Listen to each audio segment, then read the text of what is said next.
Welcome back guys. तो कैसे हैं आप? आई होप आप अच्छे ही होंगे।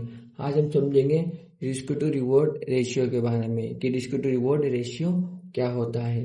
तो चलिए शुरू करते हैं। रिस्क टू रिवॉर्ड रेशियो क्या है?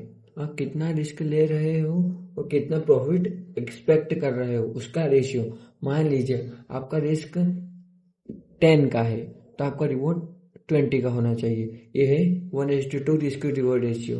अगर आपका रिस्क 10 का है और आपका रिवॉर्ड भी 10 का है तो ये है 1:1 का रिस्क रिवॉर्ड रेशियो। अगर आपका रिस्क 10 का है और आपका रिवॉर्ड 15 का है तो ये है 1:1.5 का रिस्क रिवॉर्ड रेशियो।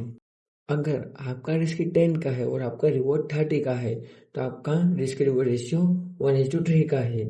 1:1 के रिस्क रिवॉर्ड रेशियो में 20-20 पिप्स होती है। 1:2 के रिस्क रिवॉर्ड रेशियो में 20-40 पिप्स होती है। 1:3 के रिस्क रिवॉर्ड रेशियो में 20-60 पिप्स होती है। अलग अलग टाइप के रिस्क रिवॉर्ड रेशियो है। मेरे हिसाब से तो 1:1.5 के ऊपर का जो रिस्क रिवॉर्ड रेशियो होता है वो बेटर होता है। आप कौन सा risk to reward ratio use करते हैं कमेंट में बताइए। गोल्डन रूल, कभी भी रिस्क रिवॉर्ड रेशियो 1:1 से कम हो तो उसमें ट्रेड मत करो क्योंकि उसमें आपका लॉस ही होगा। मेरा सुझाव आपके लिए, अगर आपका रिस्क रिवॉर्ड रेशियो 1:1.5 है और या 1:2 है तो बहुत बेटर रिस्क रिवॉर्ड रेशियो है। इसमें आपका प्रॉफिट डबल होगा, यानी आपका रिस्क 10 का है तो आपका प्रॉफिट 20 का होगा, यानी आपका पैसा डबल। एक प्रैक्टिकल एग्जांपल से समझते हैं।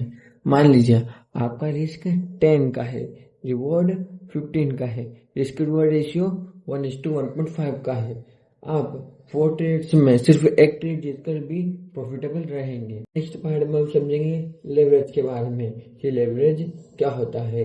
वीडियो अच्छी लगी हो तो लाइक शेयर सब्सक्राइब करना ना भूलें। मिलते हैं नेक्स्ट वीडियो में।